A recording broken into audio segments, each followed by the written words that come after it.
A drive through parts of western North Carolina quickly reveals the wounds of Tropical Storm Helene. The storm turned creeks into rivers and rivers into lakes.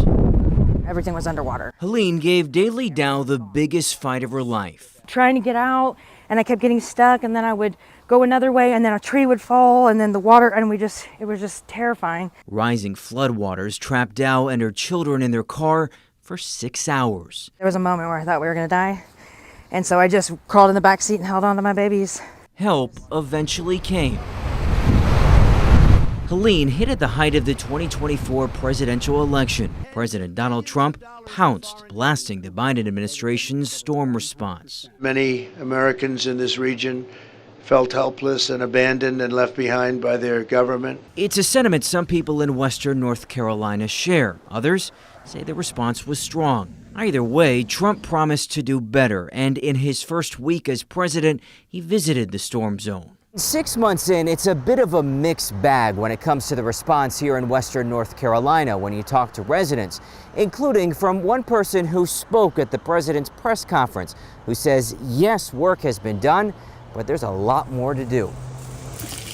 Mona Roper woke up to an unrecognizable neighborhood in late September. There wasn't a bridge, and so here we were, no way to get in or out. In January, she spoke alongside President Trump during his visit. And I totally feel like that we have been forgotten. 6 months later, there's been more action from the Trump administration than was from the Biden administration, but still I don't feel like there's the attention and the action that should be given to the situation. It's been a little bit of a roller coaster ride. Esther Manheimer is the Democratic mayor of Asheville, one of the hardest hit communities. The city is recovering, but there's a ways to go. The art district next to the river was hard hit. Manheimer says the Trump administration's done a good job combating one of the biggest problems, debris removal. We saw an incredible uptick in that activity. And she's pleased with the attention from officials. We've had our Homeland Secretary, Kristi Noem, visit us here on the ground. We've had the president here. The Trump administration also approved Governor Josh Stein's housing recovery plan for western North Carolina, which led to a $1.4 billion grant. But the administration has also taken numerous actions that have concerned many local and state officials. In April, it said Washington would pay 90% of debris removal costs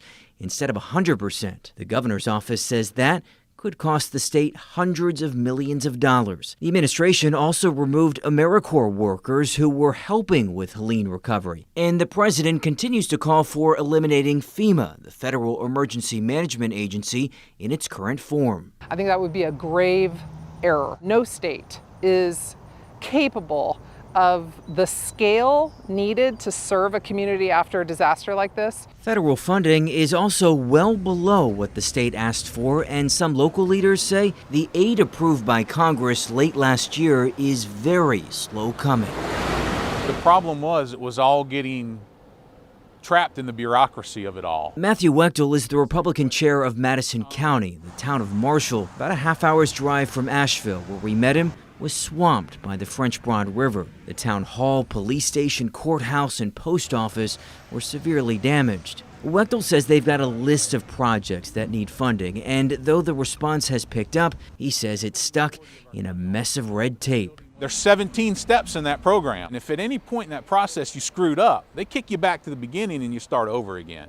That's where the frustration set in with FEMA. FEMA is a target of the president's. Helene kicked off his criticism. I'm pro getting rid of FEMA. Mona Roper spent $50,000 repairing her home and has another $100 to go. She says most of the money came from nonprofits and private donations, not the federal government. While she wants the federal government to spend more for victims, she supports getting rid of the agency. They need to take a look at organizations such as Samaritan's Purse and see how they operate. They have done an amazing job. Daily Dow says she doesn't understand why there's so much attention on FEMA. I have no idea. I guess it's misinformation. I can only speak on my experience. She says FEMA put her up in a hotel after Helene and gave her $50,000 to rebuild. She's already moved back into her home. FEMA was such a godsend for me and my neighbors. I don't know what we would have done without them. I mean, me and my kids would have been completely helpless. So, I mean, they were our savior. Western North Carolina is by no means fully back, but from Swannanoa to Lake Lure to Asheville, it is on a road, albeit sometimes rocky, to recovery. Residents here are sure Western North Carolina will be fully back one day, no matter what the politics are. In Western North Carolina, Reuben Jones, Spectrum News 1. Thank you for watching our YouTube channel. Let Spectrum News be your resource for balanced, in-depth political coverage, and click the subscribe button right here. You can also download our app or watch us on TV to learn more about the candidates, where they stand on the issues, and more. We'll see you then.